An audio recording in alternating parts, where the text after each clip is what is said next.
अग्नि पुराण 5वां अध्याय रामावतार का वर्णन। प्रसंग में रामायण बालकांड की संक्षिप्त कथा। अग्निदेव कहते हैं, वशिष्ठ, अब मैं ठीक हूँ, उसी प्रकार रामायण का वर्णन करूंगा। अब जैसे पूर्व काल में नारद जी ने महर्षि वाल्मीकि जी को सुनाया था, उसी तरह पाठ का भोग और मोक्ष दोनों देने वाला है।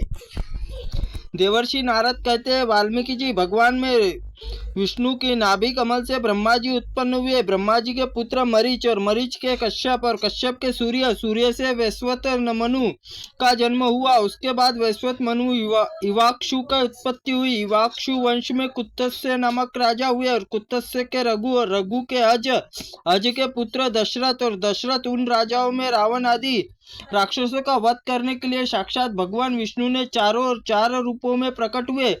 उनकी सबसे बड़ी रानी कौशल्या के गर्भ से श्री रामचंद्र जी का प्रादुर्भाव हुआ। कैकेयी के भरत और सुमित्रा के लक्ष्मण और शत्रुघ्न का जन्म हुआ।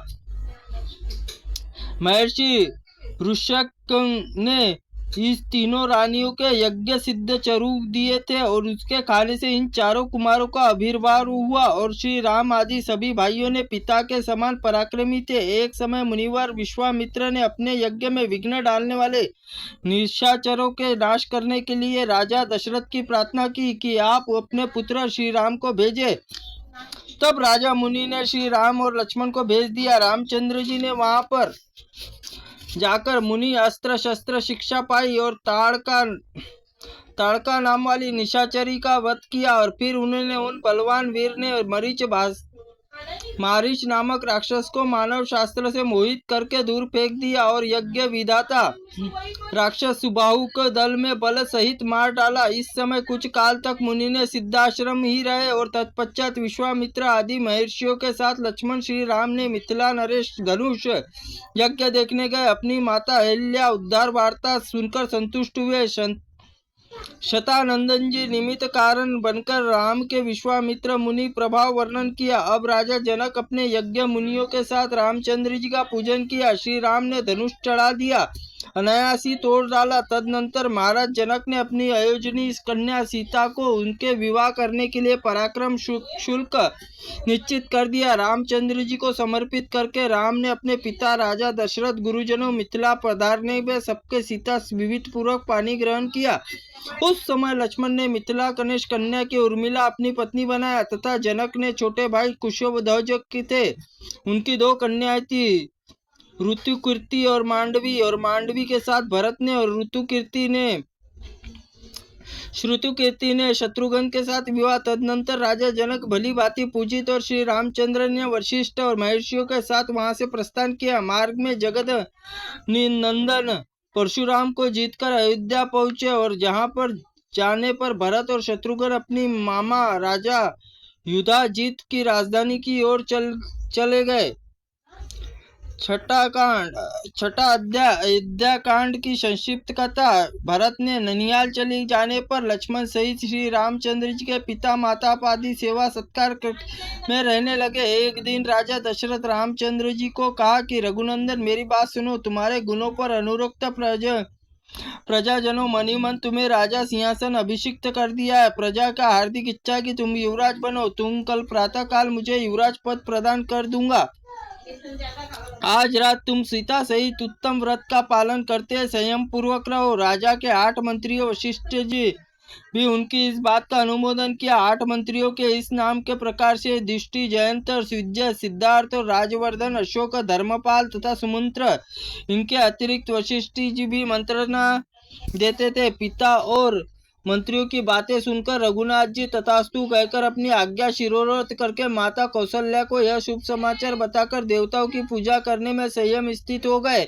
उधर माता दशरथ वशिष्ठ के मंत्रियों ने यह कहकर आप लोग श्री रामचंद्र का अभिषेक के लिए सामग्री जुटाए कैकेयी भवन में चले गए। और कैकेयी मंत्रा नामक एक दासी थी जो बड़ी दुष्टा थी। अयोध्या में सजावट देती देख उसने रामचंद्र अभिषेक की बात जानकर रानी कैकेयी को सारा हाल कह सुनाया। एक बार के अपराध करने पर रामा मंत्रा के पैर पकड़कर घसीटा। फिर उसने वैर के कारण सदा ही यही चाहती थी राम वनवास हो जाए। मंत्रा बोली, कैकेयी तुम ठहरो, राम जो अभिषेक होने जा रहा है तुम्हारे पुत्र के लिए यह तुम्हारे मृत्यु के समान भयंकर वृत्तांत है, इसमें कोई संदेह नहीं। मंत्रा कुबड़ी और उसने बात सुनकर रानी कैकेयी प्रसन्नता हुई। कुब्जों ने यह आभूषण उतार कर दे दिया और कहा, मेरे लिए जैसे राम वैसे ही मेरे पुत्र भरत, और उसे मुझे कोई उपाय नहीं दिखाई देता। भरत को राज्य मिले या मंत्रा। उस समय हार फेंक दिया। कुपित होकर कैकेयी से कहा, मंत्रा बोली, हे नादान, तू भरत को अपने और मुझ में राम बचा, मुझ पे भी राम से बचा। कल राम को राजा होंगे और राम के पुत्रों को ही राज्य मिलेगा। कैकेयी, अब राजवंश भरत से दूर हो जाएगा। भरत को राज्य दिलाने के लिए एक उपाय बताती हूँ। पहले उससे देवासुर संग्राम, शंभासुर देवताओं को मार गिराया। तेरे स्वामी को भी युद्ध में गए थे। उस समय तूने अपनी विद्या से रात के स्वामी रक्षा की थी, इसलिए महाराज तुझे 2 वर देने की प्रतिज्ञा की थी। इस समय उसी दोनों वर को मांग। 1 वर्ष से द्वारा राम को 14 वर्ष के लिए वनवास और दूसरे राजा भरत को युवराज पद का अभिषेक मांग ले।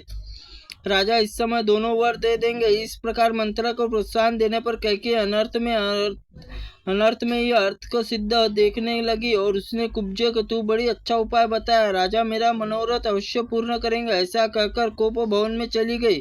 पृथ्वी पर अचेत सी पड़ी रही। उधर महाराज दशरथ ने ब्राह्मण आदि को पूजन करके कैकेयी भवन में आए तो उसे रोष भरी हुई देखा। राजा ने पूछा, सुंदरी, तुम्हारी ऐसी दशा क्यों हो रही है? क्या तुम्हें कोई रोग सता रहा है अथवा किसी भय से व्याकुल हो रही हो? बताओ क्या चाहती हो? मैं अभी तुम्हारी इच्छा पूर्ण करता हूँ। श्री राम के बिना क्षण भर भी जीवित नहीं रह सकता। उन्हीं की शपथ खाकर कहता हूँ कि तुम्हारा मनोरथ अवश्य पूर्ण करूंगा। सच सच बताओ क्या चाहती हो? कैकेयी बोली, राजन, यदि आप मुझे कुछ देना चाहते हैं तो आप सत्य की रक्षा करने के लिए पहले दिए 2 वरदान की कृपा करें। मैं चाहती हूँ कि 14 वर्ष का वनवास संयम पूर्वक वन में निवास करे और सामग्री के साथ ही आज भरत को युवराज पद अभिषेक हो जाए। महाराज को यदि ये दोनों वरदान आप मुझे नहीं देंगे तो विष पीकर मर जाऊंगी। यह सुनकर राजा दशरथ वज्र से हाथ होकर भांति मूर्छित होकर भूमि पर पड़ पड़े। फिर थोड़ी देर बाद चेत होने पर उन्हें कैकेयी से कहा, दशरथ बोले, पाप पूर्ण विचार रखने वाली कैकेयी, तू समस्त संसार में अप्रिय करने वाली है।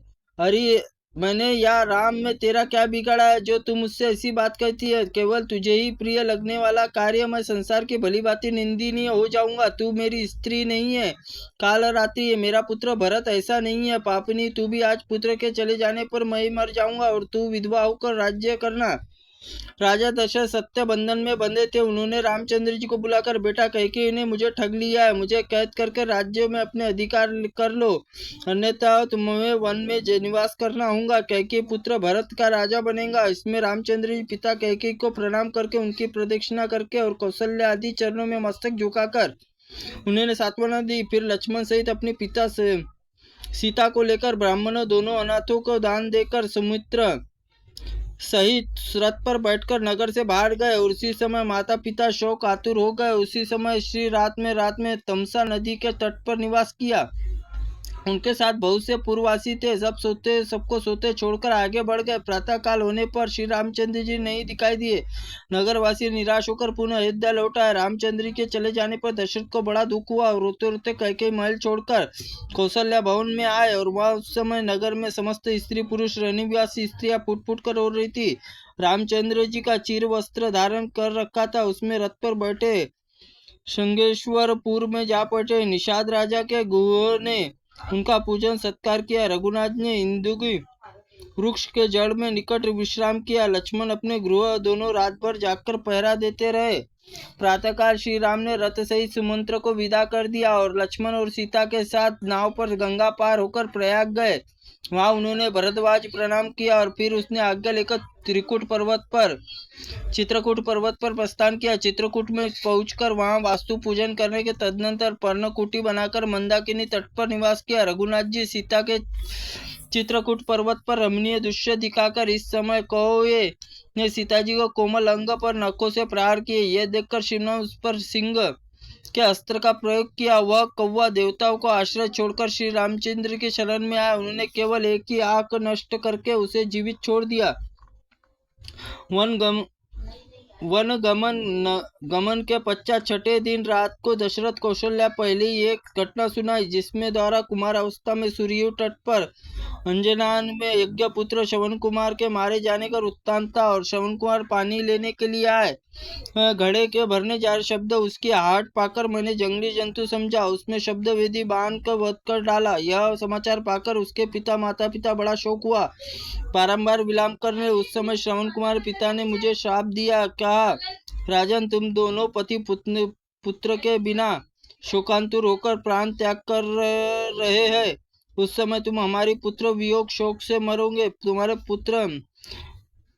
तुम्हारे पुत्र मरेंगे तो नहीं, किंतु वह समय तुम्हारे पास कोई पुत्र मौजूद न होगा। कौशल्या के शाप से मुझे स्मरण हो गया, जान पड़ता है अब इसी शोक से मेरी मृत्यु होगी। इतनी कथा कहने पर तत्पश्चात राजा हयाराम कहकर स्वर्गलोक को प्रयाग किया। और कौशल्या समझा महाराज शोक से आतुर है, इस समय नींद आ गई होंगी, ऐसा विचार कर सो गई। और प्रातःकाल जागने पर सूत मागाध बंदीजन सोते हुए महाराज को जगाने लगे, किंतु वे न जागे। तब उन्हें मरा हुआ जानकर कौशल्या ने हाथ में मारी गई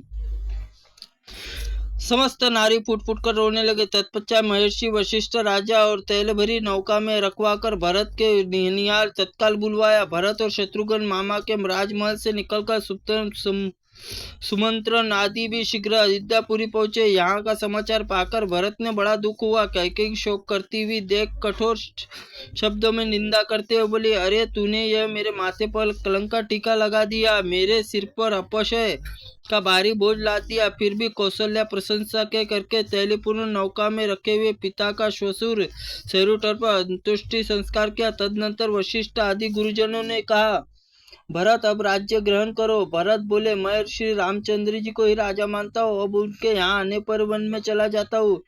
कहकर वे दल बल सहित वहां से चल दिए और श्रृंगेश्वर होते हुए वहां प्रयाग पहुंचे। और वहां पर महर्षि भरद्वाज ने यह सब उनको भोजन कराया। फिर भरद्वाज नमस्कार करके प्रयाग चले और त्रिकूट राम को लक्ष्मण के समीप आ पहुंचे। जब भरत ने श्री राम रघुनाथ जी को, हमारे पिता माता स्वर्गवास हो गया है, अब अयोध्या चलकर राज्य ग्रहण करे, मैं आपके आज्ञा का पालन करते हुए वन में जाऊंगा। यह सुनकर पिता का तर्पण किया और भरत से कहा, तुम मेरी चरण पादुका लेकर लौट जाओ और मैं राज्य करने के लिए नहीं चलूंगा। पिता सत्य की रक्षा के लिए चीर और जटा धारण करके वन में ही रहूंगा। श्री राम का ऐसा कहने पर सदल बल और भरत लौट गए। अयोध्या छोड़कर नंदीग्राम में रहने लगे। वहां भगवान के चरण पादुका पूजा करते हुए राज्य भलीभांति पालन करने लगे।